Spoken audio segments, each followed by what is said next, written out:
Haleluya. Olwa leero tulina message yafeera egamba nti Katonda n'omuntu oba God and the nature. Mukama yeebazibwe. Katusabe. Katonda omuyiza ebintu byonna twebaza Mukama olw'abatukuvu abakunganidde mu kitundu Katonda abakubaka. Mukama tukweka mu Katonda wange jangu olina tutukanyibu n'ensi. We decrease as you increase Father King of glory. Mukama olungamya mu Katonda wange abantu okutanyibu n'ensi Mukama. Otunabira mu Katonda wange tubenga tutegede era nga tweze mu Katonda wange obulamu bwafeera emusiga kyekimu. Omuyanja ya kitaffe tuli omwana tuli omutukuvu tugamba nti amiina era amiina. Mukama yeebazibwe. The previous week tunayisharingako and I'm continuing with it. Twakusharinga ku biseera bino tulimu nga tucelebratingamu ennaku ezimu ninga don't understand the meaning.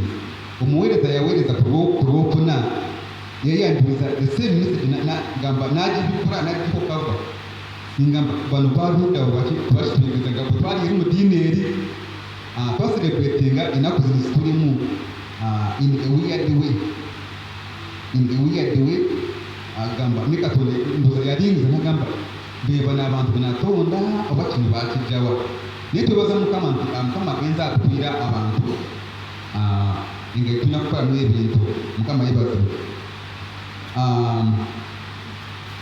Nga tukyali bato twalindanga 25 December kwegwako ntugamba ofe naakomawo ddi ntugirina nekola ki nga tejja naye bwe nalokoka ningenda nzuula kimu naye nga sinakuyigirizibwa I keep celebrating ennaku zino zitubaddemu ng'abantu abalala abatamanyi Katonda. Mukama yeebazibwe. But bwetudda mu Bayibuli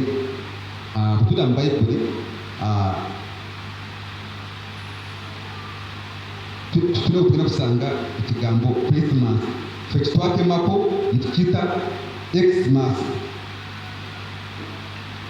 Ekisooka kigambo Christ then Mass kitegeeza amaanyi then ekisooka ye Christ who is anointed. Naye kati ffe tuwandiika tukisala ku ntikiyita X then ne Mass. Mukama yeebazibwe. But when you go to the Bible, you will not find there even the word Christmas there. It's not there. But you will find that the Virgin Mary, God conceived by the power of the Holy Ghost, n'azaala omwana w'obulenzi ayali omulokozi. Wakindeeteekyo nekinjala kujjayo kati tugenda tulaba Maria nga bamugamba nti olwa mukisa okusinga abakyala bonna. Olusulo olutukuvu olw'omwana w'obulenzi yarokola ensi eno eva mu bibi byayo. Mukama yeebazibwe. Kati tuddamu tulaba Maria ng'ali lubuto, tulaba ng'akyalira Elizabeth kazini, tulaba Maria ng'azaala, tulaba ng'anakyayenga abaana, tumulaba mu process yonna eyo up to 33 years Kristo watuviirako. From there talina wasowingawo na mu kitabo. Naye bwe twali eri mu ddiini eri tukyamusinzanga kino kikatonda maama yaffe ate kitwogerako aw'eddiini gamba ezimulaba nga ezimuyita na Yesu ate naye bamuta Katonda. Naye bw'ogenda kwetegereza Mary's mission was to give birth to Jesus as a savior. Naye ng'ate it came as a result of me and you because twayonoona. Bwetuddayo to God's plan for creation, Jesus yali supposed kuba ng'azaaliddwa. Ekyo kyali oluvannyuma nga balabye between mankind and God twali nkolagana. So tukuzaalibwa kwa Yesu Kristo it was also another plan just to bridge the gap between mankind and God. Mukama yebaze. So bwotuma mbitabo tuwaina utari cyagambye nti era ne Maria arizara umwana w'uburenzi they are umurokozi singa the first Adam yategera God's instruction n'atawa obstructed n'atawuliriza umubikira mugamba n'asigara prince ya Mukama icyo twandikirabye butwa abasoma DDM kino bakitegera kina musumba yita Christology turaba Yesu weyari before the creation nturaba ngarumube ntumuraba ngarumwoyo ntumuraba even after living here Yesu barita Christology kakati ngo tukinyura kutamenga abantu abatari basumba bebe bazitegera. But when you read the Bible very well, Jesus existed before yariwo from the beginning yariwo ngojemu akiniyokana imwe mu bosoma ingero munana abiri mu biri pandikireyo ngabinura nsonga yange Mukama yebaza ingero munana abiri mu biri ayo kansumira mu Uganda bungi ingero munana abiri mu biri Proverbs 8:22. Mukama yali nange ekkubo lye we lyasookera okusooka emirimu gye egy'edda nateekebwawo okuva emirembe n'emirembe okuva ku lubereberye ensi nga tennabaawo nga tewannabaawo buziba nazaalibwa ensulo ezijjudde amazzi nga tezinnabaawo ensozi nga tezinnaba kussibwawo nasooka obusozi okuzaalibwa ye nga tannatonda nsi newankubadde ennimiro newankubadde enfuufu ey'ensi eyasooka bwe yanyweza eggulu sinnaliyo bwe yakulunga amaaso g'obuziba bwe yanyweza eggulu waggulu ensulo ez'ennyanja bwe zaafuuka ez'amazzi bwe yawa ennyanja ensalo zaayo amazzi galemenga okusobya ekiragiro kye bwe yalamba emisingi gy'ensi kale nze nga ndi awo gy'ali ng'omukozi era bulijjo yansanyukiranga nga njaguliza bulijjo mu maaso ge nga nsanyukira ensi ye ebeerekamu. Mekerawo agambye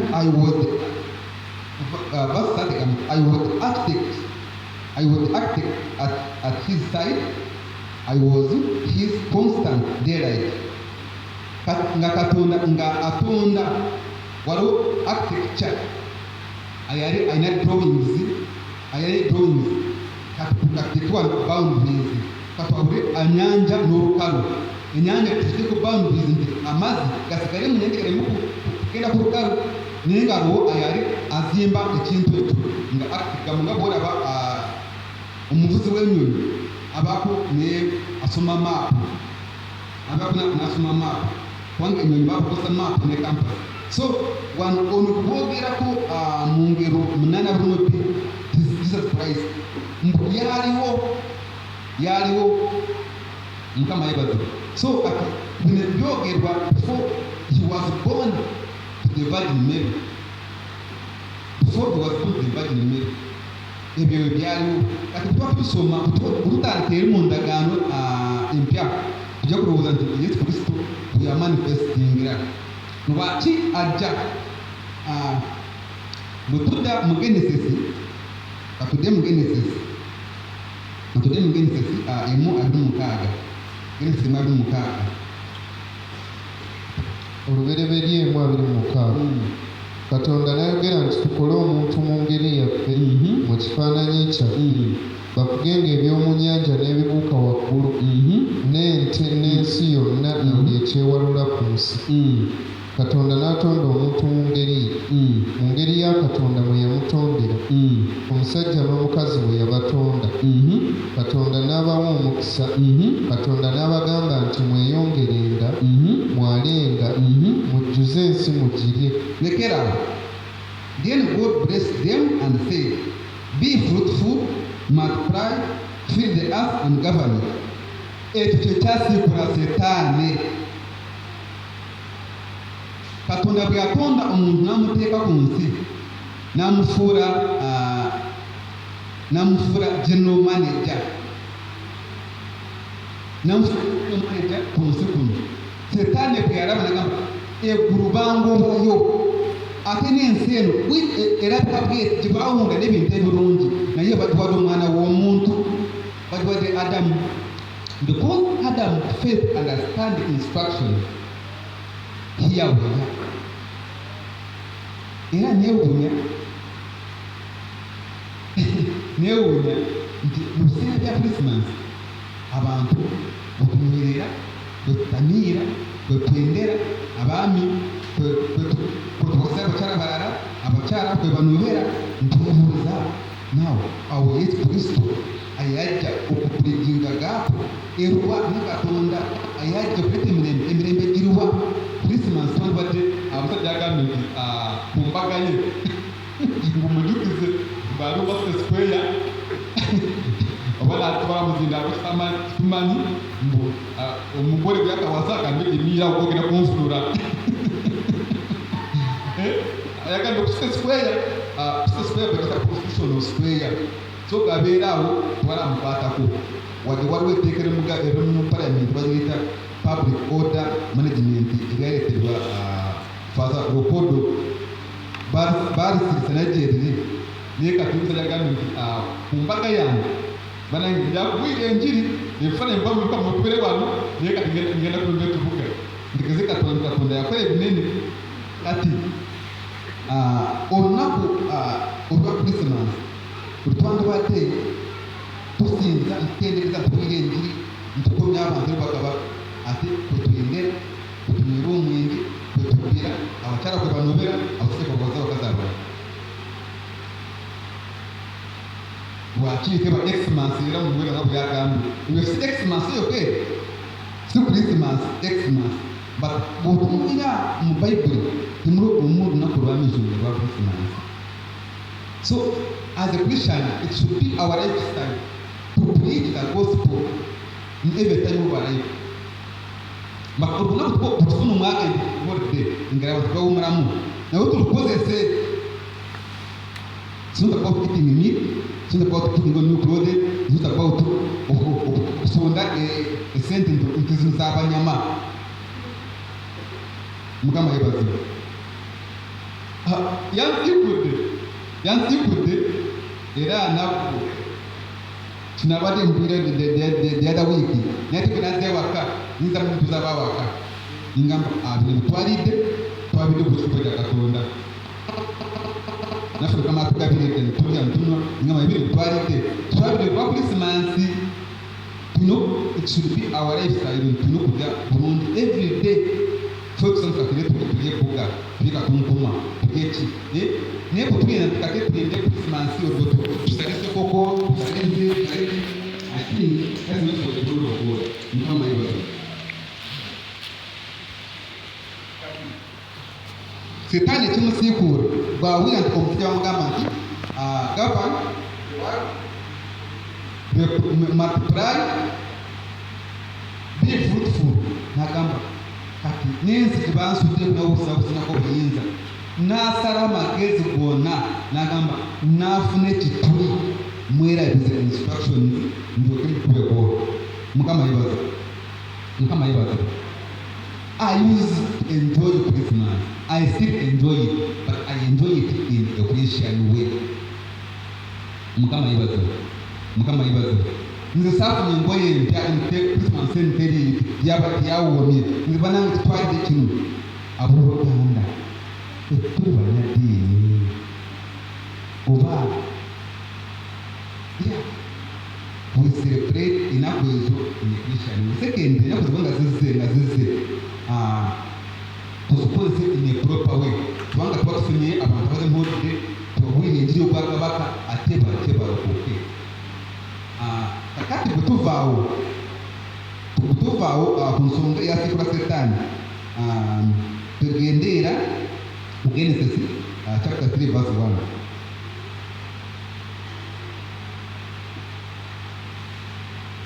Olubereberye 3 olusooka.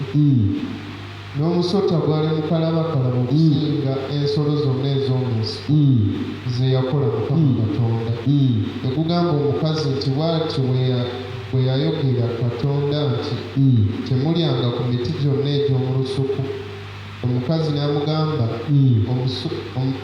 n'agamba omusota nti ebibala by'emiti egy'omu lusuku tulya, wabula ebibala by'omuti oguli wakati mu lusuku Katonda yayogera nti temugulyangako newankubadde okugukwatangako muleme okufa.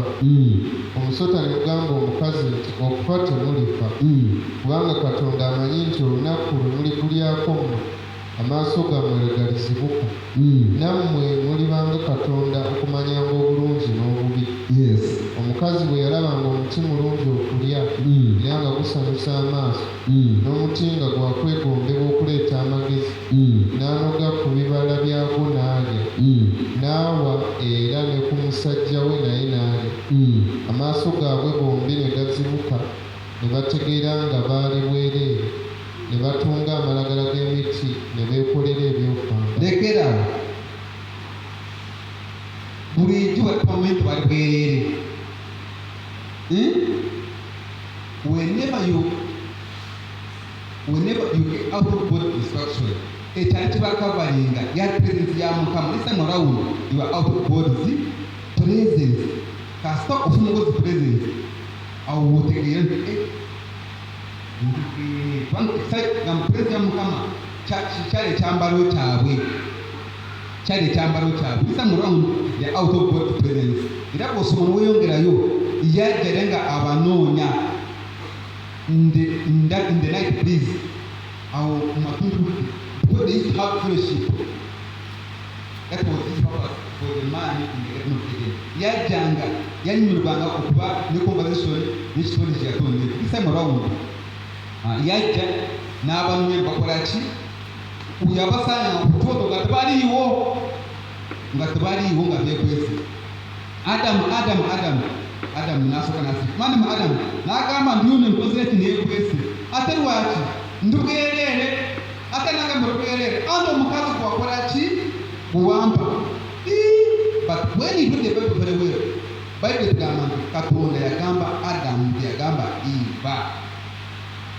Ebintu byonna biri mu lusuku lwonna by'ebibala byonna okujjako omuti oguli wakati w'olusuku Edeni bw'olugule tulema okufa. Ate kati kijja kitya Adamu omukyala n'amugamba because when the serpent was convincing him, even Adam was there listening. Mukama yebaze. At the end of it, Eva n'alya n'awala omwami oli yali naye bonna bakola ki? Ne balya. Olugero luno oluwulira ng'olukale luba lugenze bwogerako naye njaga otegeere kino. Whenever you get out of God's presence, obeera naked.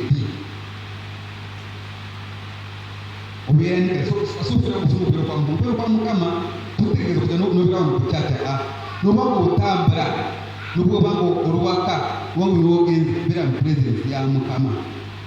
Bw'ovaamu obeera bwereere. Omunkolagagambo ovuma otunya conversations z'abantu abatamu Katonda ekikwekento olubwereere gamba tuyawula ebigambo tuba nakasengejja n'abantu bobeera nabo bagamba Mukama yebaze. So kati bw'abayita n'asanga oludde bamaze okulya. At the end of it, akatugenda tulabe era verse 15 tuli pakati. Verse 15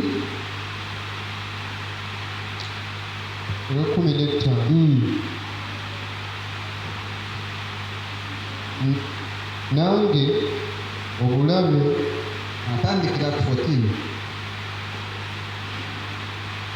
Mukama Katonda n'agamba omusota nti kubanga okoze kino okolemeddwa gwe okusinga ensolo ez'omu nnyumba zonna n'okusinga buli nsolo ey'omu nsiko.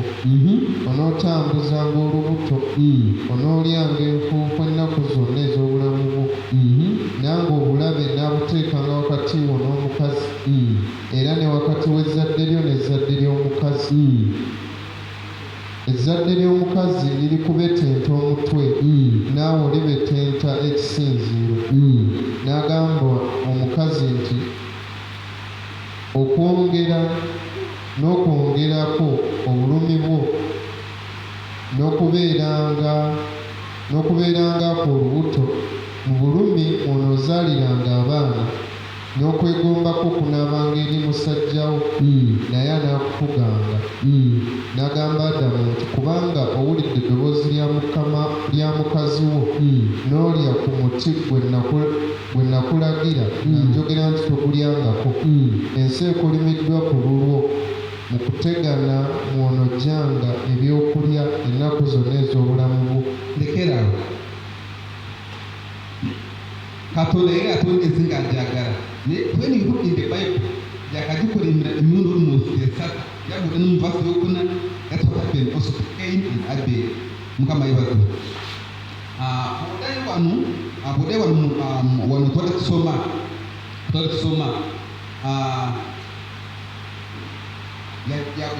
yagamba Adamu olinga ebuvudde mu nkuyo zo because owuliriza omukyala wo gamba mubera by'entono zange.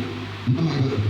But when you go back to God's creation, byonna byagenda bibridginga a big gap between mankind and God. So nga God's nature eri incorrupted kubanga etuuse ng'ekigono kya Katonda kwe kyali.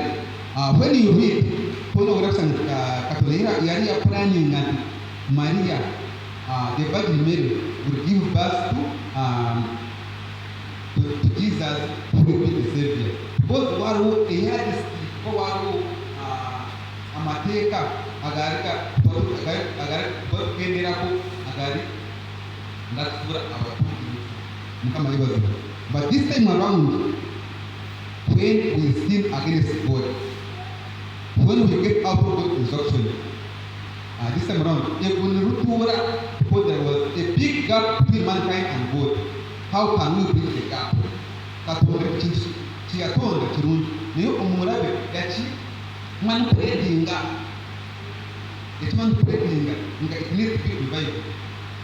Bwe tudda era mu Genesis chapter 6 ya nakusomeyo chapter 6 rero from there kungenda kutandikira chapter 6 olubereberye 6 olusooka. Awo abantu bwe basooka okweyongera ku nsi ne bazaala abaana ab'obuwala. Abaana ba Katonda ne balaba abawala b'abantu nga balungi, ne bawasanga abakazi mu bonna be baalonda. Mukama n'ayogera nti omwoyo gwange teguwakanenga na muntu emirembe n'emirembe, kubanga naye gwe mubiri, naye ennaku ze zirimu emyaka 120. Mu biro ebyo waliwo abanefiri mu nsi. Lekerawo kakati otunulira obuga bugenze bwegata. So obuga atandika after creation, omuntu naba affected by the creation. At the end niyerabira kyakiriza okukola niyerabira instruction y'enfumbe kino kyekyavaamu. So ebintu bingi ebigenze bitobiswakinga ntuleba kakatizibitase naye ntugenda Mukama yebaze. So new Christmas was what people were to do. It was out of the gate. Nobody could keep here in Africa celebrating our Christmas. In Western countries,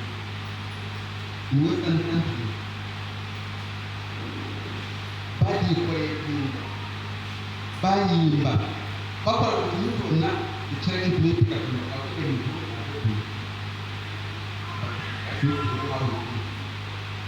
kati bwe tuddayo tuddayo obubi bwonna bwatandika as starting. It began with one man. That's why now this time around niye towaza ngomuntu omulala tugenda kusomera n'abeebbulaniya benfuneyo Hebrews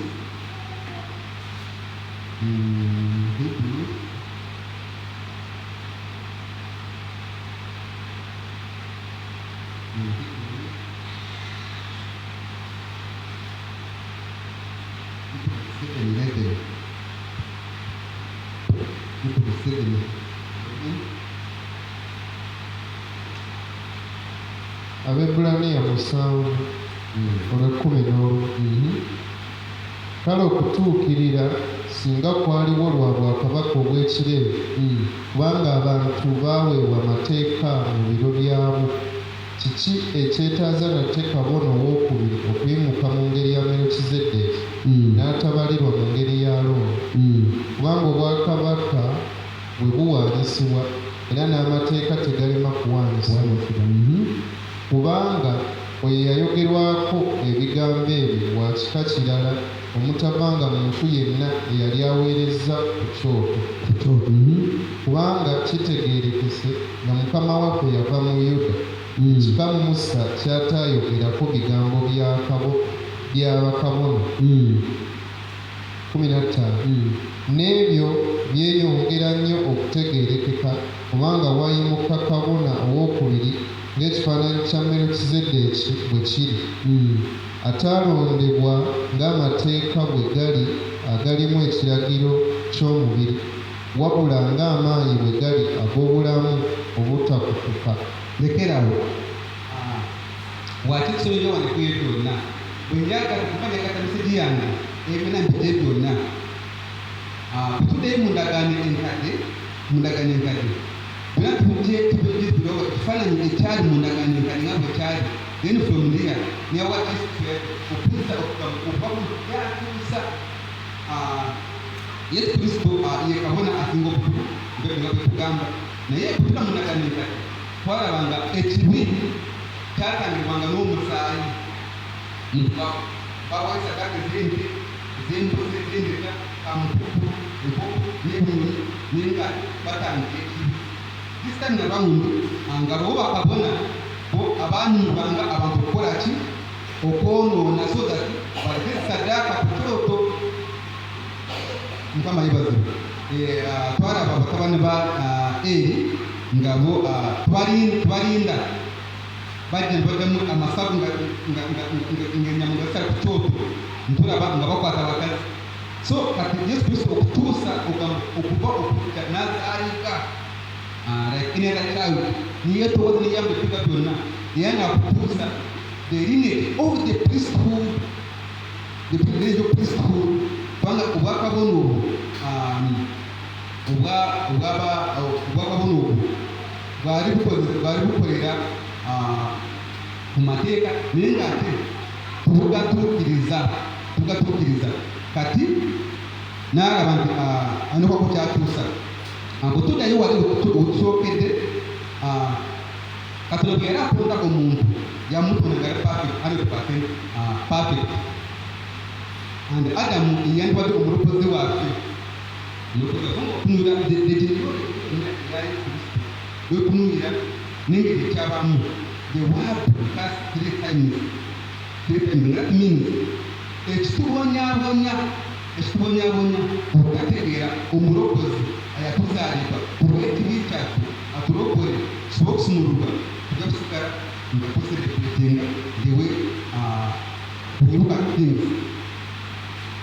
Abakazi bano abasajja bawasa for 2 years mbadde kabalagala nalabye abantu ab'ebitiibwa ninga nabo bakola bamalaaya ennaku enkulu zimuzansanga waawo Easter Christmas zimutandabanga nabeeranga awo ng'omulimu gwanfukirizike naye kyenaye gakiri kimu ensi ekintu kyayo ekimbuleesinga netondamu omuntu wali tubuziba vuka omusaha musanvu ogendeyo waliwo amatuuka agaprofesa sente ekyegali awo nairebe kugura amata nairebe kugura omugati ntizankera kufuna akabodo ogendeyo osanga wagula naye naraba abantu ab'ebitiibwa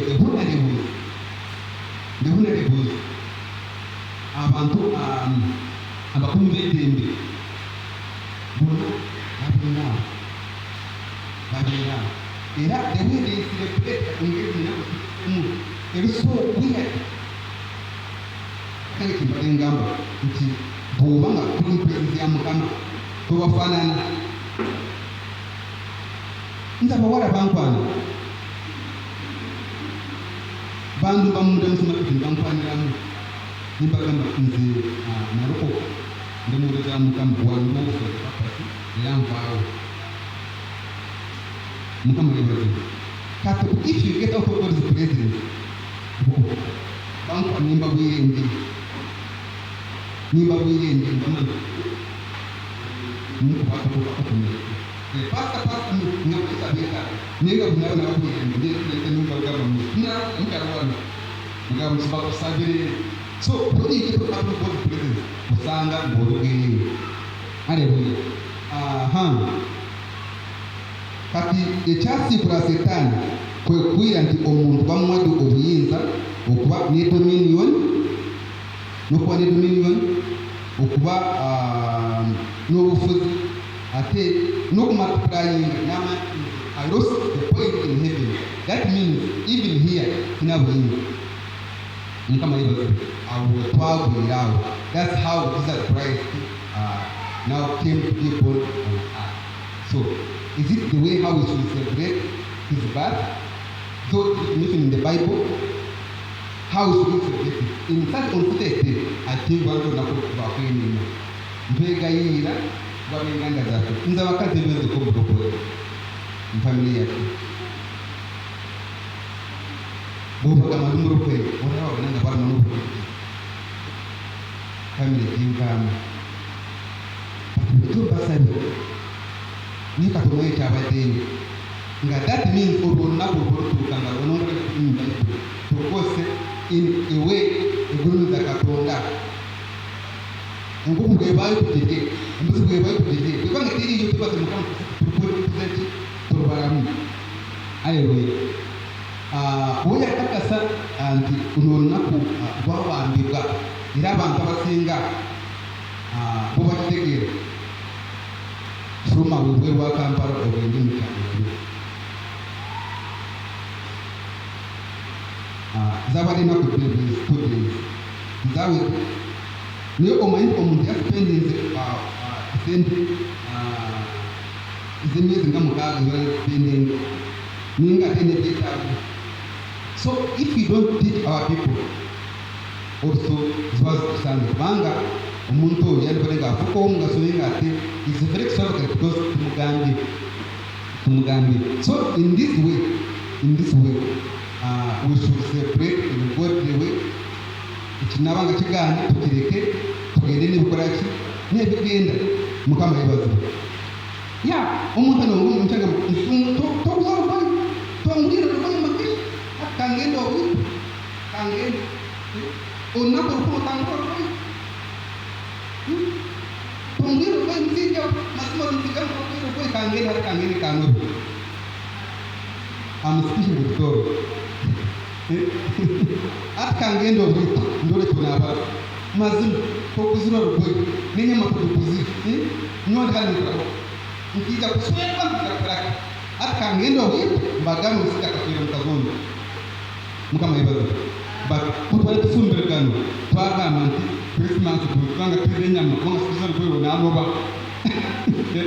twagamba ebintu ebiwati biriwo tukisenga tukulumiza Katonda. Mukama yebaze.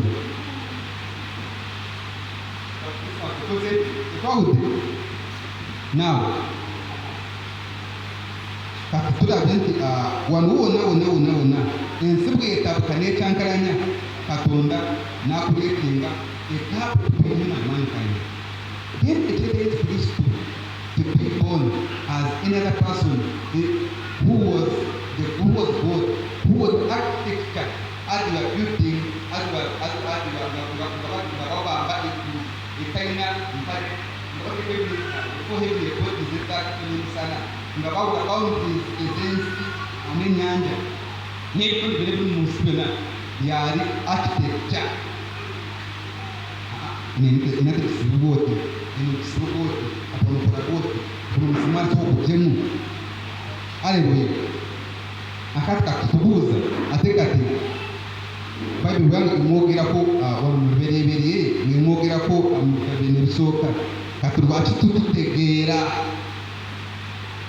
so tugize tukatagatanyo ibindi birara kandi aba celebrating 14 si afe aba nyubo nako wanga tunate guteka mu Bible nago who celebrates 14 square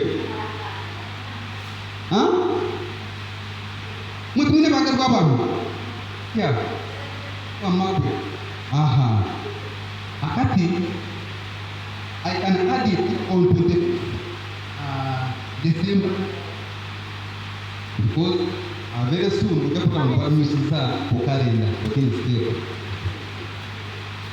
how it came is how also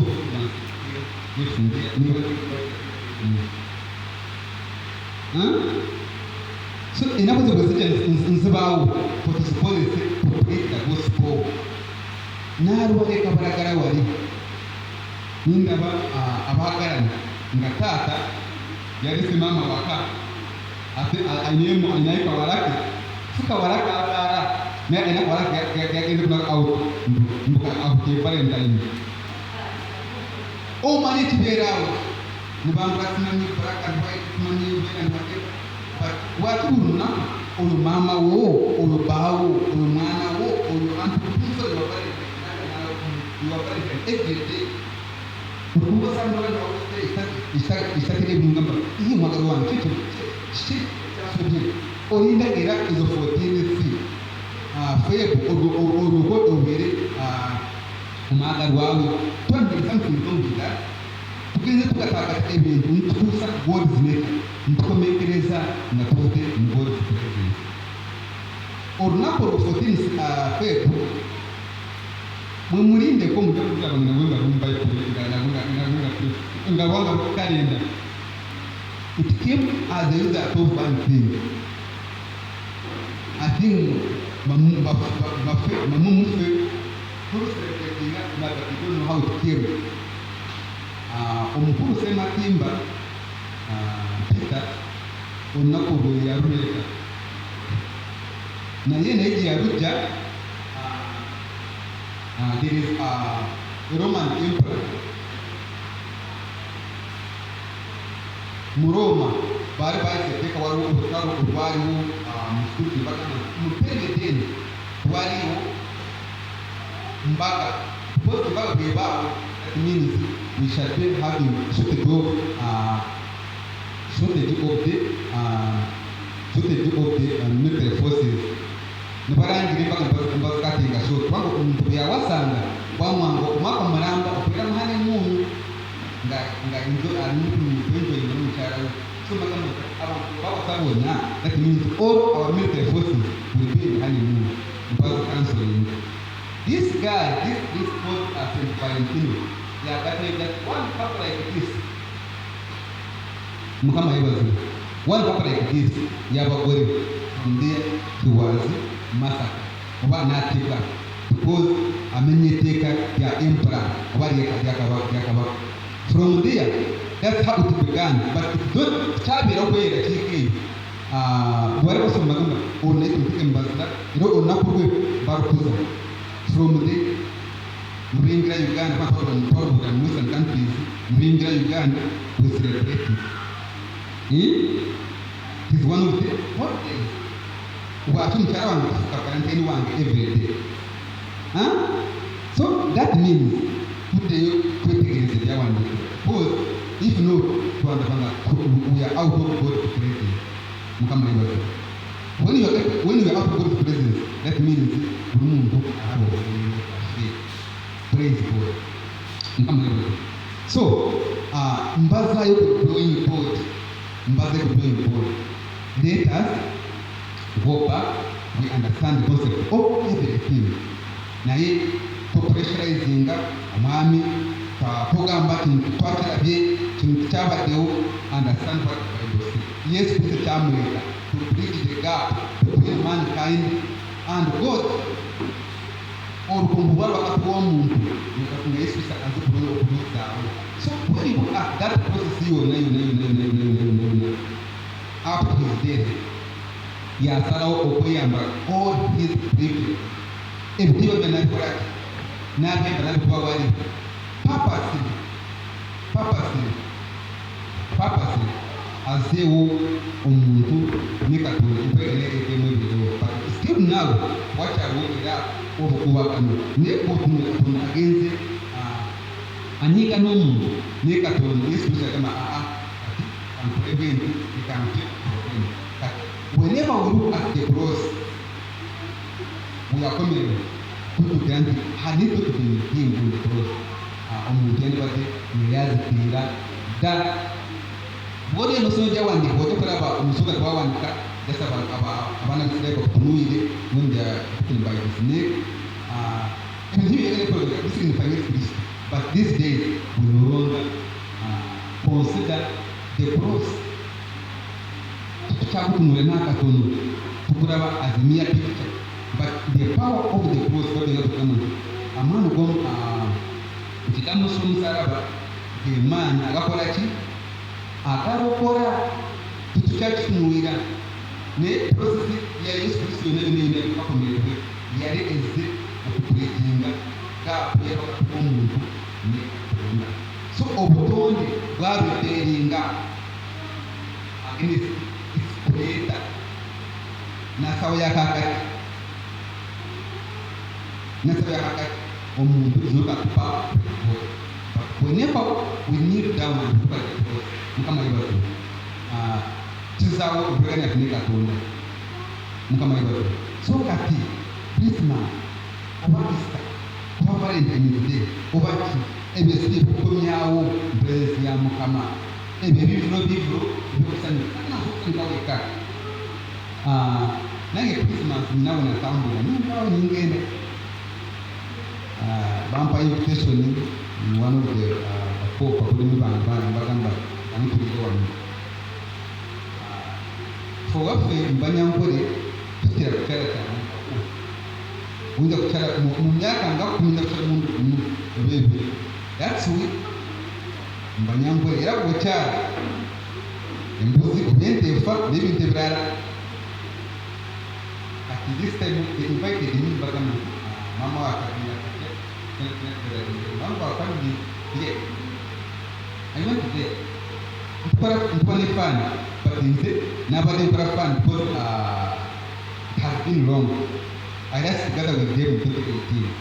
So whatever one in Koro, Bampita, Mchana Mkena, it's a very different thing. When they communicate, that. So this time again, it's only fun to me and to get sharing. But I was not separating their Christmas. From there, they only have back and back in Nisa. I so put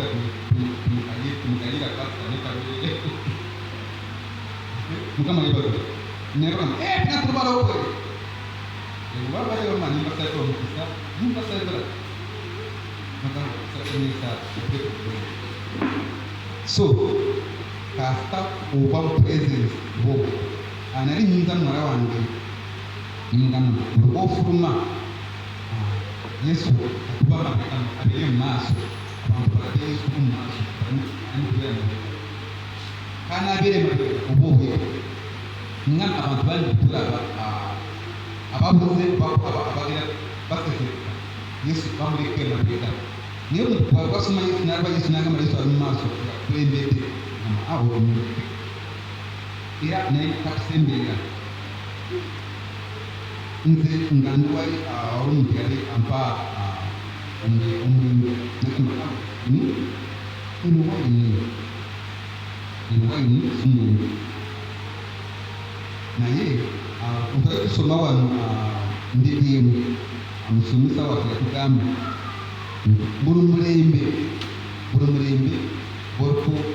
lyebuyobutukulivu bwako omulembe okunywa omwenge gwagwako tobula kyalgiretawa wanu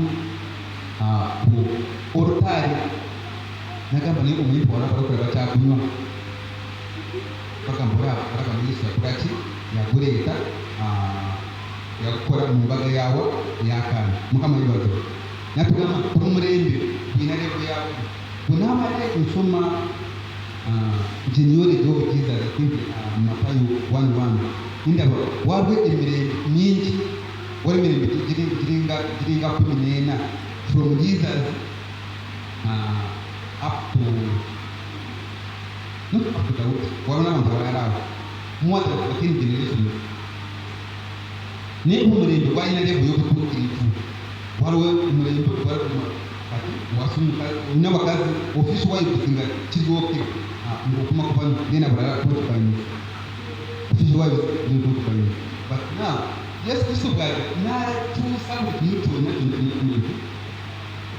ekyo kyabaawo kubanga abantu baakakanyala teyatunda omuntu omu Adam ne Eva then how comes nti mugisha omutukuvu jake ate ayongera Evelyn ate ayongere n'omulala ipasi wakiri katonda teyagamba omutukuvu Eva akanyongere n'abalala Adamu abeere n'abakazi abangi so yesu kristo yali okulongoosa kiri ekyafa as we are starting ninawo naniso mu bayibuli era nasangamu bawuliza ba mukama obama mbewasa bakazi abalala bakabona mbawasa bakazi abalala mbabeyongeze mutaze obama mbawagamba mbabakuba so mbolo mulembe gwalina levo y'obutuukirivu so omulembe guno nogamba Sulemaani bakasi 10 David nakola byebala ogwo mulembe gwagwako wanu tukola bwetu bw'otategeera the concept oba entandikwa that means you not understand the end mukama yebazo so katuddeyo proverb yaffe 8:22 tusome mpolampola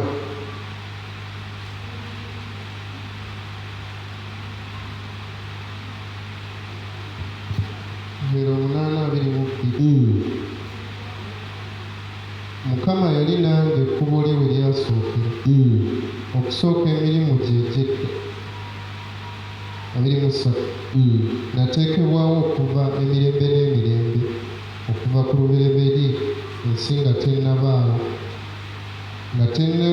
tennabaawo obuziba nazaalibwa ensulo ezijjudde amazzi nga tezinnabaawo ensozi nga tezinnaba kusibwawo nasooka obusozi okuzaalibwa ye nga tannatonda nsi newankubadde ennimiro newankubadde enfuufu ey'ensi eyasooka bwe yanyweza eggulu nze naliyo bwe yakulunga amaaso g'obuziba bwe yanyweza eggulu waggulu ensulo ez'ennyanja bwe zaafuuka ez'amaanyi bwe yawa ennyanja ensalo yaayo amazzi galemenga okusobya ekiragiro kye bwe yalamba emisingi gy'ensi kale nze nga ndi awo gyali ng'omukozi era bulijjo yansanyukiranga nga njaguliza bulijjo mu maaso ge nga nsanyukira ensi ye ebeerekamu n'essanyu lyange lyali n'abaana b'abantu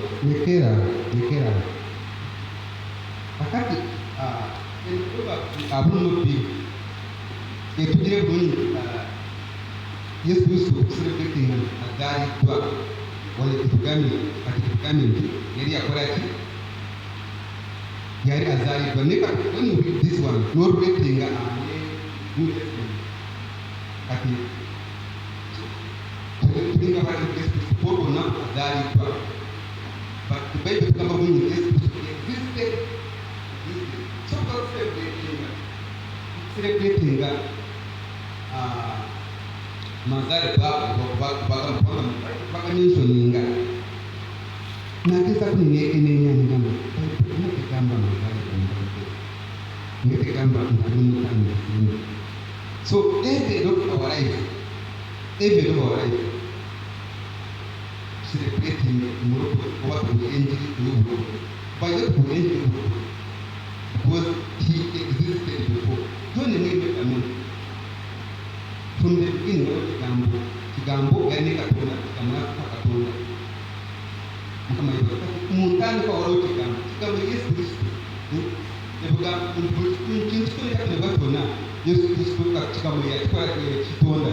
Kati kutuja wantu kama Katonda Yesu Kristo kadhari kwa Gamba. Watu wenye isinzi mukama hebazi. Watu wenye isinzi. So orunako ndoza bakutana Kristo. We are trying to draft our calendar. Ndozo nako Kristo tubirengera abantu. Abantu bagero bakaba. Nakuti rwose nga platform yacu. Musumba tari. Oruna tunafune mizindaro premier bwe. Kubuda abantu. Kubanga it's not about eating. It's about eating the gospel of the Lord. Kunga icyare Yesu Kristo okupinga negapo okuze kwega n'umuntu nekatirife ibintu byitwara gukora n'ibitwabura tujya kugihunya twature aturibuze mukama yibazo mukama gatuyamba umwereza yagambe yetaka imizinda rituwerako ngo bawambe tuvuga batunuze mukasohora ko muzindaro n'abavurira nukuri okuriya kirara niyo kubuyengere bitaga mukama yibazo. So he says the Lord formed me from the beginning before he created anything else. I was appointed in the ages past and the very first before the earth began. I was born before the oceans were created, before the spring bubbled from their waters, before the mountains were formed, before the hills I was born. Before he had made the earth and the heavens and the first and the fourth. I'm the rock of ages, so the mountains but now, who is this one celebrating Mungeri Eliade? Jesus Christ was prophesied in Isaiah. Isaiah is so prophet. You Banagaba about this guy.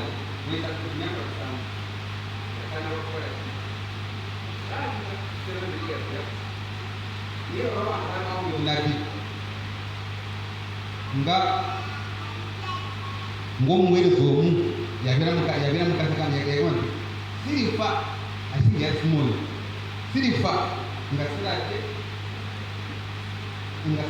muroko yera gani takama sirifa ila on the 8th day one day Yesu nyeka wa in the temple okumuri degeti iya so kwa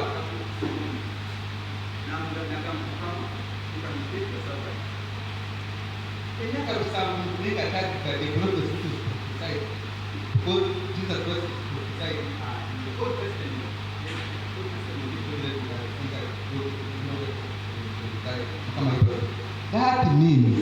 That means people of God. We need to go back on the drawing board, take the Jawa and the let us swing up a village. That's very part of the right. A teacher Adam Eden now from the one government again now Puja would graduate because he never understand the instruction, he never move that word way. Now from goes the presidency from there. Here we are. Mukama ibazo. Nebakwa ibinte dogere. Don't stand mukarwa mukudukudu anunya kitumana ika. Ira linda ko kujakwira amaka ageya bodemu. Muruko zakuzari amahage yabutemu oyizo kutagabara abantu biyo tabara abawoza bakazabara tobara n'abarwate nabo oyizo kutabara mukamara ba umurokoze bwazari that means the people goes to the prince of peace oburokoze bwingira emireme yingira insanyu yingira okunizo gukora ki kuyinga niyo mumanyisa abantu abalwadde nali kabalagala awo bamalaria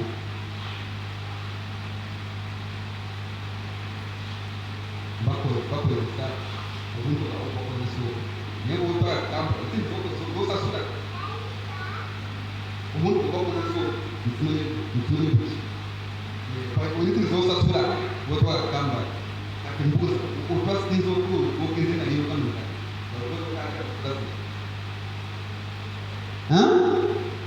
mukama yebaze so kwalwa balwadde naye nga omulokozi nga yakozesi nga azaliddwa omulokozi omwonya the comforter the healer the protector the creator nga ebintu byokutondebwa mukwe naye kwolwo olunaku nokolaki nofa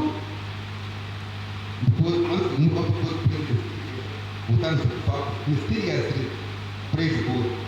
That means tuddeyo twekenenye ebyawandiikibwa tetugamba tutya anatugamba I was there when he said see the crowds about when he established things deep in the earth. I was there when he said the rims of the sea so they would not break beyond their boundaries. And when he marked earth off the earth foundation, I was architect at his side. I was his constant delight, rejoicing always in his presence. And how happy I was when he created. And I rejoiced with the human family.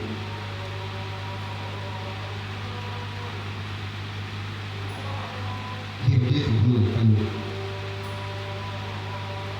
The purpose of God was in the earth. Let's get that fellowship with man. That fellowship with man. Take a young area of that fellowship. Opposite to move, sharing and walking. That's all. Now, look about God. So, now when God is up at Katona, now you celebrating yani isije kita Yesu mtukufu because Yesu mtukufu so onaku wekunganya Uganda afunika mukarakasa no funaka sona no buje wenjiri wekonzo bobunyenjiri because Yesu yara aze okuza bujja okukomyawo abantu india no form mukama yebaze ekyo butinga tukorebwa we shall celebrate Christmas mungeri yaffe ningate kiba kigenda kukola mukuru okuta mwe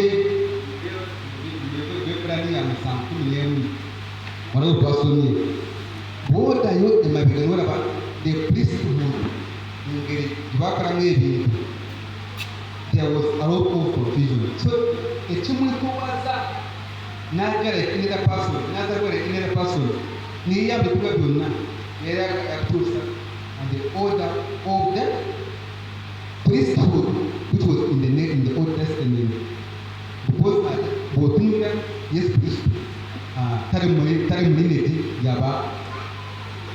yabakabona talimu but Bible negamba nti ye kabona asinga omukulu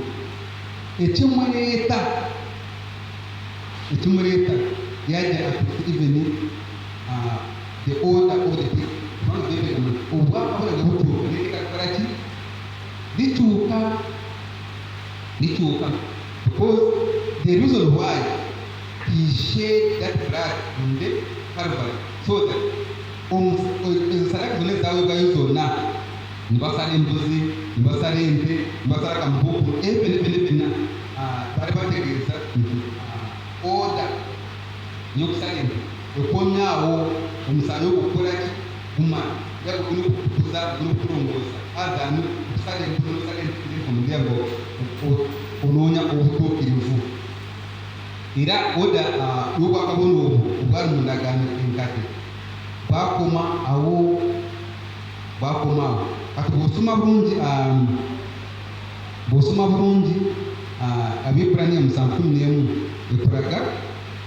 ekulaga the priesthood of Jesus Christ, era ekulaga nti Yesu Kristo yali kabona asinga obukulu. Naffe kiraawo kubanga naffe tuva mu kika kyani ky'Abaleevi, si gye tuva. Bw'otunula wano Yesu Kristo no, it is Matthew 1:1. The genealogy of Jesus Christ erimu a lot of confusion. John 1, Matthew 1:1. Genealogy okutuuka ku Mary, the mother of Jesus. Kubanga ojja kusanga you will see the daughter who was raped by the sister Adomulini, yani ya Yesu Kristo. Ojja kusanga Rahabu omwenzi ono yakweka bakesi is in the lineage of Jesus Christ. Ojja kusangamu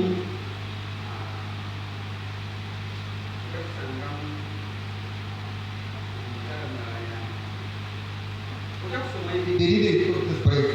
Naye nga Yesu nga ekyamwe okutereeza ate nga talakuta kuneswekwe osoma lineage eyo yonna otuuke ku Joseph. Joseph yali mutani wa Yakobo, but Yakobo not the son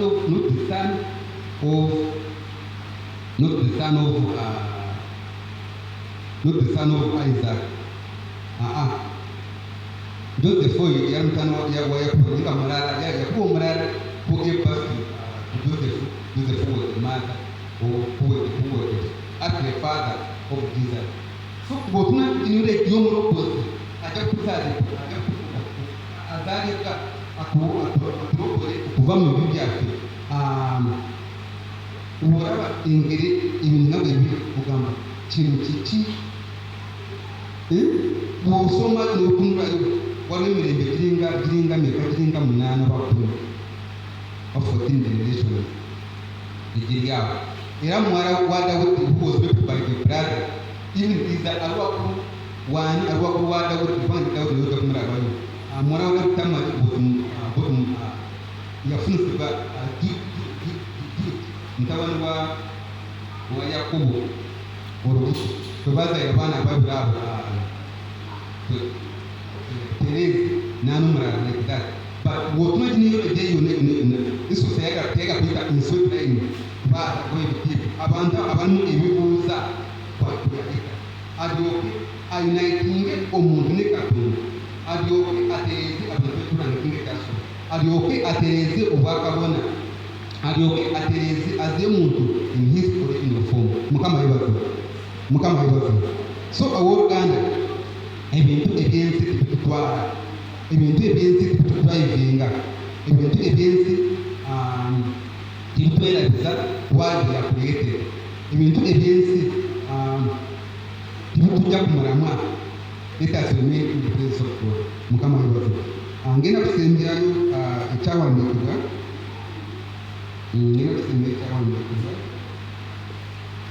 Asatu musanvu olw'abiri-mu-omukaaga. Yuda n'agamba baganda be nti, kitugasa kitya okutta muganda waffe n'okukisa omusaayi gwe? Kale tumuguze Abayisimayiri, so omukono gwaffe guleme okumubaako, kubanga ye muganda waffe, gwe mubiri gwaffe. Baganda be ne bamuwulira. Abamidiyaani ab'obuguzi ne bayitawo ne bawalula Yusufu, ne bamuggya mu bunnya, ne baguza Abayisimayiri Yusufu ebitundu by'effeeza 20, ne batwala Yusufu mu Misiri. Lawubeeni n'addayo eri obunnya era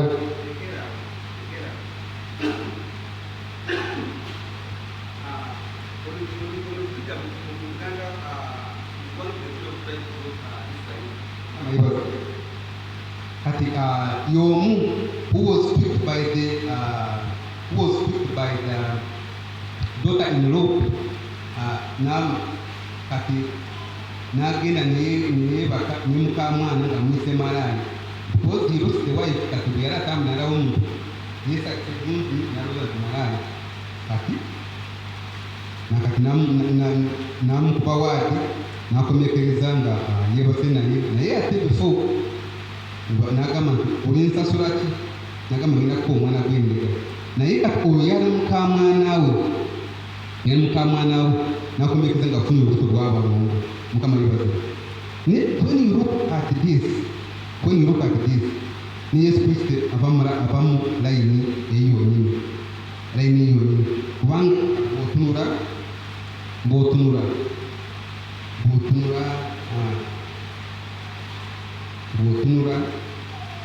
yajja for the mission bw'otunula Matayo 1:1 ojja kulaba awasooka ya the genealogy oba oda ya Messiah their ancestors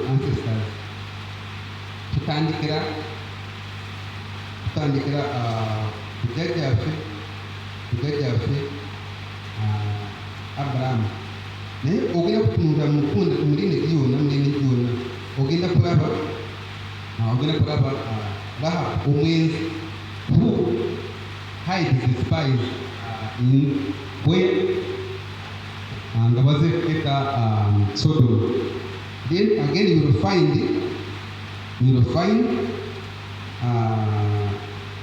find Tamar, the daughter of David, who was defied by the brother also. Tamar now got married, conceived by virgin. Now they give birth to him. N'umuperezi n'umwana umulala Zera. Kati when you look at his lineage, ujja kusangamu Solomon, who is the son of David, the son of Bathsheba, the wife of Uriah. Kakwebuza Yesu Kristo baba ava mu lineage eyo lwaki olubuuza lwaki yetuwa naika mu lineage eyo erukonfusidi mukama yebaza ekyo kiba kitegeeza ebifudde ebifana byebyo tubule sensitive ate tubetuwazi naye nga negari tubule enjiri kwa kabaka nange nagenza lwe mu lubiri nzalibwe kabaka bano bonna gaali zikozeeko bakoowaakoowa basagasaga abaana yayitira eyo abevayivinge azewujja kibalabala nga kisoboka so when we are going back to God's nature, God's form of creation, tulina okudayo ku musingi guli ntugamba what went wrong. Tulabe ku chapter 6 ensi n'ekwidaru ntula mu chapter eyokuna Katonda n'okulimira ensi eyokusatu n'akulimira ensi mukama yebaza nga that means okujjako ebyo byonna tulina okudayo ntwenenya mukama mutusaasire inaku zina kasente kafa kasente naye nga bwaki ebintu ebikolimu naye twategeera tukyagoba ebintu Yesu ntwegayiira nesubmitinga tutekuliyeta God will help us mukama yebaza ekyo tunakitegeera mukama ajja kutuyamba era tudde ku mufomu yaffe n'ebigambo ebyo tugenda kusaba mukama abantu b'omukisa katusoke ku bigere byaffe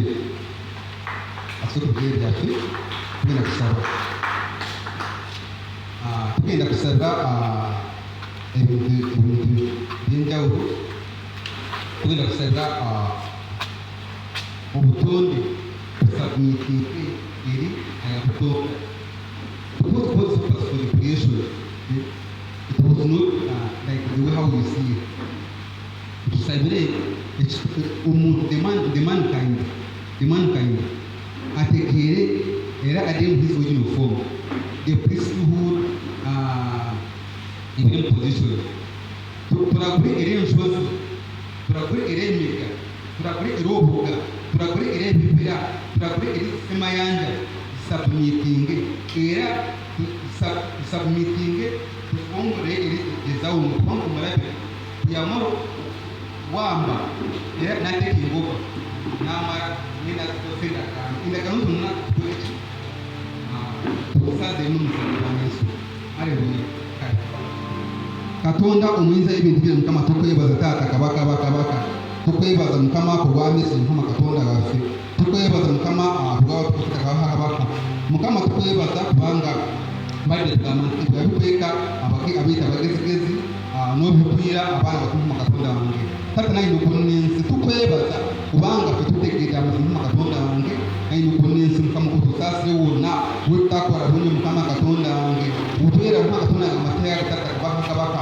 mukama katonda wange ntugoba ebintu katonda wange ntulaba mukama katonda wange ebitonde mukama katonda wange ntibisinza mukama katonda wange ntufunama eribabayikale ntufunama eribiwatonda mukama katonda wange ntwera mukama katonda wange yabitonda mukama katonda wange tulaba entu mukama katonda wange abantu beekola ebibumbe mukama katonda wange babita katonda taata kabaka mukama ebintu bisobola kwogera mukama katonda tubina amagezi aganensi mukama olunaku olwali olwo muyinza ebintu byonna mukama tukoma otyo mukama katonda wange otusase taata kabaka otunaze n'omusaayi gwo omwengeesa katonda omulamu mukama twenenyeza ddala mukama katonda wange obutali butuukivu bwaffe okuva bagejjaffe mukama katonda wange emirembe gyonna taata kabaka bayibuli bwetugamba nti bakitaffe bayonoona naye tubakyaliwo obutali butuukirivu bwabwe tuli ku mitwe gyaffe mukama katonda wange mukama nitwerabira instructions mukama katonda wange kabaka nitulimbalimbibwa omalabe nakuba goolo mukama katonda wange olunaku olwali mukama omuyinza bintu byona mukama otukumu katonda wange tukumu mukama katonda wange purezensi yo mukama katonda wange damu otwambaze mukama katonda wange ekitiibwa mukama katonda wange kabaka binebadde bitweyuniza binebadde bitusukula mukama katonda wange omuyinza ebintu byona kabaka mukama tubiwaayo mu maaso go omuyinza ebintu byona mukama osaasire onyololongoosi katonda wange ensi mukama katonda wange kabaka mukama ino kunnensi mukama yogera mukama katonda nga tuwulira omuyinza ebintu byonna taata naine kunnensi katonda wange utakwata amateeka ago utakwata ebiragi mukama katonda wange kabaka otusaasire ddala taata naine kunnensi mukama tuyigirize ddala tukume mukama katonda wange purezensi yo omuyinza ebintu byonna wesitale tukweganira ddala taata naine kunnensi tukwegana ku kitiibwa ekyamawanga mukama tukwegana sitaani tukwegana okupozesinga ebyaffe omuyinza ebintu byonna watupe ekimala naye olunaku olwaleero tukomaole mutonzi waffe kubanga babirikamuti mutonzi waffe yebaze taata omuyinza ebintu byonna tukomawo gy'oli tusalindaninga buli kimu kyotala omuyinza ebintu byonna gy'oli kabaka kumuyinza ebintu byonna mukama osaasire kabaka saasira abantu bo mukama katonda wange taata naino kunnensi twewongolerayo byonna gye twali twewonga twali twawambibwa omubi sitaani mukama katonda wange nitubuzabuzibwa olunaku olwaleero mukama ng'abaana mukama wange tukomyewo gy'oli mukama wange katugwe mu maaso go taata katugwe mu maaso go muyinza ebintu byonna taata naino kunnensi tugwa mu maaso go saasira olowonye saasira olongoose komyawo taata muyinza ebintu byonna ekifaananyi kyaffe ekyasooka mukama katonda wange omalabe kiberi yabba mukama katonda wange tukomye mukama katonda wange mukama kututuma katonda wange kabaka tweyambula obunafu bwonna olawo twali tunafubana mukama katonda wange olunaku olwaleero twambala amaanyi taata mukama katonda wange omuyinza ebintu byonna gwekitiibwa ekyamawanga ekigo kyaffe ekiddukiro kyaffe gwobuyinza bwaffe taata omuyinza ebintu byonna twewonga gy'oli nga tugenda mu mwaka omupya mukama katonda wange kabaka tupozesinga ebyaffe mukama katonda wange we possess against our enemies in the mighty name of Jesus.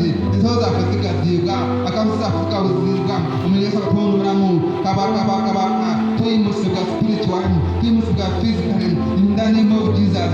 King of kings ng'ogwemu na buli kyonna ekibadde kitubuzaabuza na buli kyonna ekibadde kituzaayo omwenyi katonda omu kabaka kigwa wansi era tukolosinga ova mukama katonda wange n'amaanyi ag'omwoyo omutukuvu tutugenda kulemererwa 2026 tulekula obulungi bwa mukama omu nsi y'abalamu tulekula obulungi bwa mukama nga tuweereza tulekula obulungi bwa mukama nga tuyimira mu pozisioni zaffe ng'abakabona ng'abatume ng'abannabbi ng'ababuulizi b'enjiri ng'abasumba tuyimirira na buli kyonna ekibadde kigaanyi na buli kyonna ekibadde kituziiza 2026 tugenda kuyimirira era tugenda kubotola mu nsi yaffe y'omwoyo tubotoera ddala tubotola obwongola tuyimba obutola obwongola eggulu lyaffe liggule omuyisa tomulamu tata kabaka kyetuba tulangira 2026 omwaka gwaffe gwokola obulungi bwa mukama omu nsi y'abalamu ndenemu obujizazi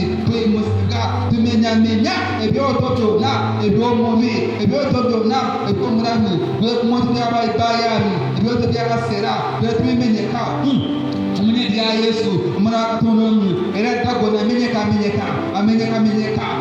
amenyeka ebibato bye n'ensingo ye ebyetentuka omunyisa tw'omulamu kabaka tukolosinga n'essanduuko y'endagaano kubanga essanduuko y'endagaano tuyingira nti yerimu amateeka ga mukama obw'obutuukirivu yerimu emaanyi ekyo ekigambo kya Katonda omunyisa tw'omulamu erimu omuggo nirimu obugizazi obw'obuyinza era tuyingira mu 2026 n'obuyinza tuyingira mu matuufu z'obutukuvu Katonda ongeremu obujizazi na buli kyonna kyatutemera omumwaka oguwedde tujja mulugera tulosinga omulinnya lya Yesu omwana wa Katonda omulinnya lya Yesu omwana wa Katonda hata nalina okonna ensi 2026 tugenda kula obulungi bwo kusanyisibwa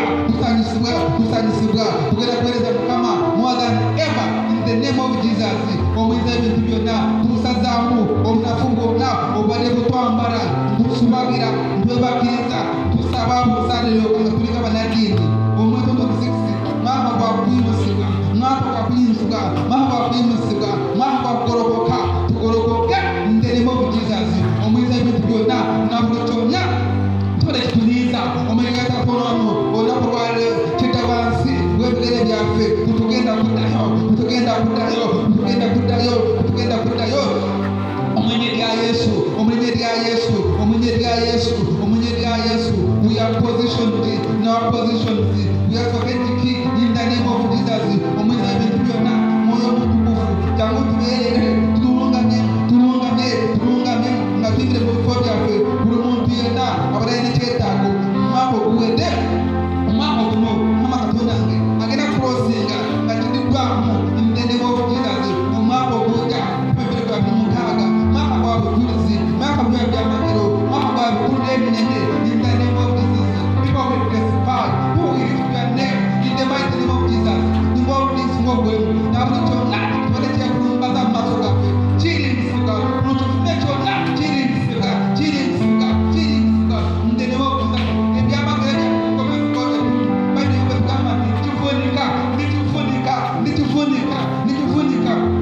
paka kituze gyoli in the name of Jesus oyo mubale nitwosabira omwaka ogujja kama Katonda agatutandika kigenda kukomo gyoli kigenda kuyiringizibwa kite gyoli in the name of Jesus omwoyo wakwata ebyaffe olunaku lwaleero tukulinya ku nfeete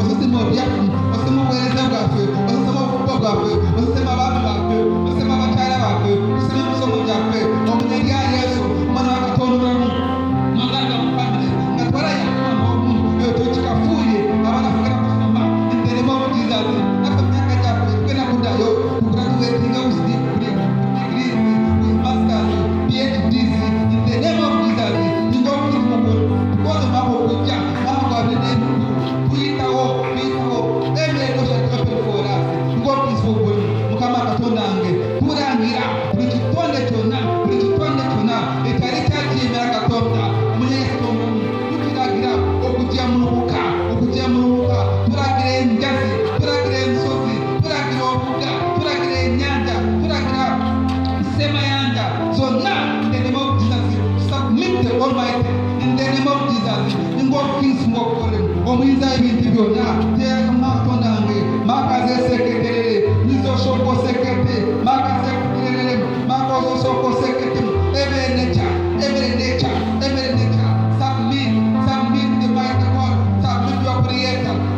of Jesus ekira kuonga yonna gwenyange kole kusoboka tukuongolayo namwe omutukufu ensozi n'embika obusozi n'obuga name of Jesus tubawongolerayo tulangira okusakumitinga era omutonzi wo 2026 gwensozi wereza Katonda gwembika wereza Katonda gwetemanyi wereza Katonda Katonda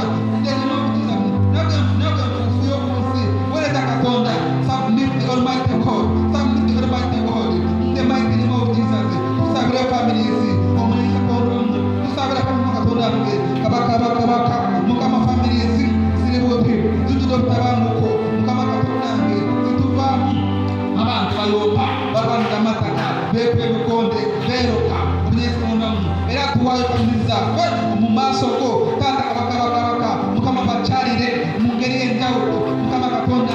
Mpayo familia yange, mukade wange, mpayo Penina, mpayo Robati, mpayo Henry, mpayo Alexi, mpayo Gadi, mpayo Wilba, mpayo Dovairo, mpayo Initi, mumaso ga Mukama, bona barohoka, omuyisa konono, amusani mu bare ground, barohoka, will them find way in the mighty name of Jesus. Ebele obrokozi, ebisuka family yafe, bona bare bakana, abade besika patko mugwa, ngabara mata pedini tumanyi yo onako lwalero bachere mu ngeri y'enjawulo there shall be fundamental change in my family, there shall be fundamental change in my family. They will change spiritually, they will change spiritually, they will serve mighty God in the mighty name of Jesus. Umoyo w'edini tukolimira tukwamukambandi obuyinza n'obufuzi muli Yesu tonolamu kabaka barokoka edogolira tukolimira in the name of Jesus. Tocha amasato tocha edogo n'obusamise in the name of Jesus. In the name of Jesus. Tulangira obumu family zaffe, tulangira emirembe family zaffe nga tuyina omwaka omupya tatabakabaka. We decree and declare salvation, we decree and declare joy, we decree and declare peace, we decree and declare the flag of salvation to be lifted high. We thank you, Lord, we magnify you, Lord, we lift the name of our name. Mukama tukwebaza, Mukama tukusinza, Mukama tukusoma tukuzi. Omunyeri atindaffe eri omwana erimu omutukuvu ntugamba nti amina amina.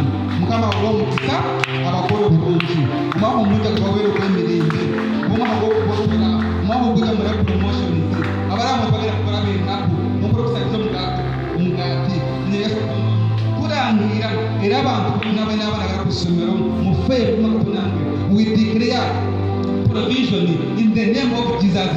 Weri abeeraliikiridde Mukama Katonda sina bitaago byabo kubw'abaana bagenda ku masomero makunange tulangira Katonda obukuumi kata kabaka Mukama Katonda nakugera ekintu emirembe gya Mukama egira okutera kwa omuntu tumanyire ku nsi yaffe tola kusendinga musayi mu nsi yaffe tumamamira Mukama Katonda mwe omuntu kumamira kubakulembeze mamira kubafuzi bonna b'ebyalo mamira ku nsi yaffe. We shall prevail. We need peace in our country. We magnify you.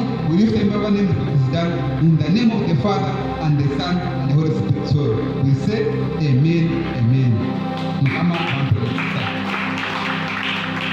Katwanirize amusumba birungi era jatugalira service kama abawo mukisa. Katonda waffe ngalo z'amaanyi n'omwoyo omutukuvu akozesezza obusumba waffe tumukulengalo n'omuweereza wa Mukama tumukolere mu ngalo z'amaanyi atukoze obulungi obutaneetono. Yesu yeebazibwe.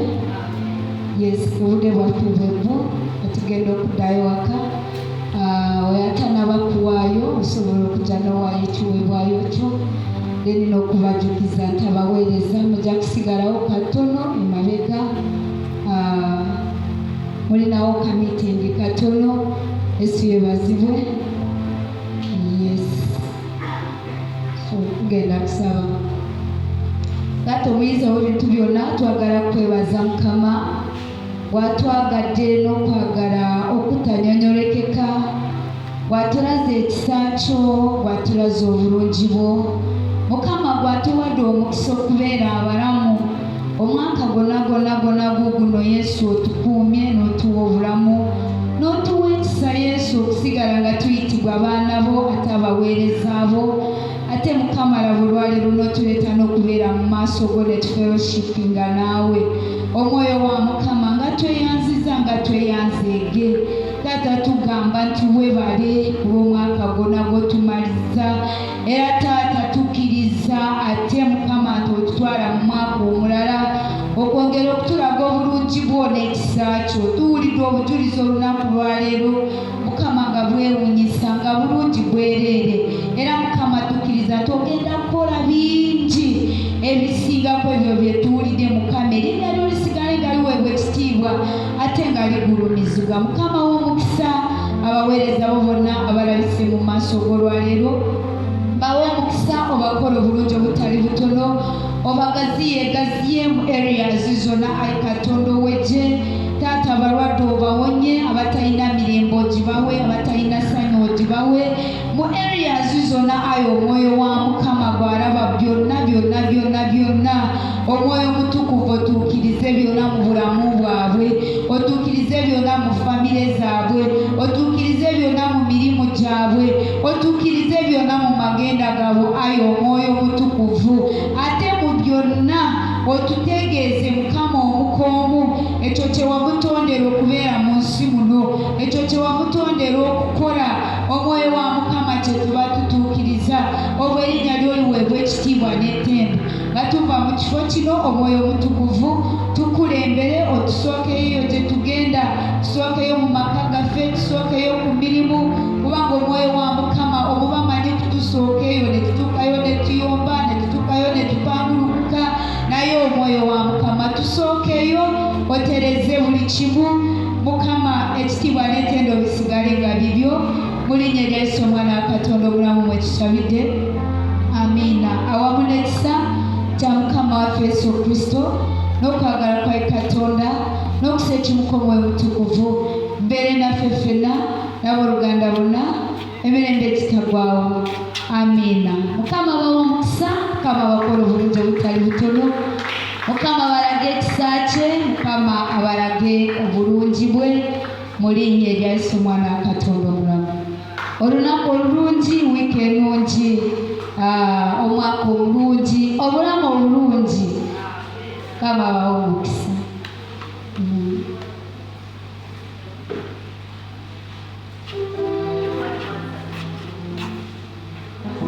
asatu bulumu bannange tuli wano tugenda kusula wano leeta bebiwo mukolere wala akatanda yeebake nawasabe leeta baliraanwa bo leeta ab'enganda zo leeta mikwano gyo bonna tusule mu kifo kino mu linnya erya Yesu Mukama tagenda kutuleka kyekimu